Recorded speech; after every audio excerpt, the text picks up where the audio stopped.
RSSच्या मुखपत्रामध्ये असं लिहून आलेलं आहे की अजित पवार किंवा अजित पवारची राष्ट्रवादी घेतल्यानंतर भाजपला हे नुकसान झालेलं आहे सध्याच्या या इलेक्शनमध्ये. नाही, मी असे पेपर फारसे वाचत नसतो. माझ्याकडं लोकमत, लोकसत्ता अशा प्रकारचे पेपर येतात.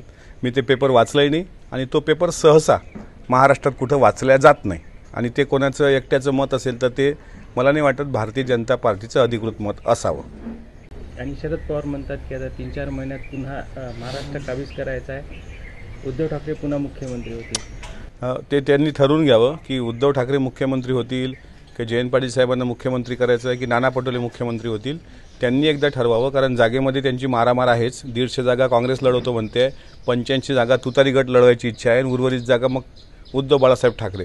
त्याच्यामुळे संजय राऊतांना जे वाटलं ते त्यांची पक्षाची भूमिका म्हणून रास्त आहे वाटणं, पण नेमकं कोण मुख्यमंत्री होणार ही याची त्यांनी तयारी करावी.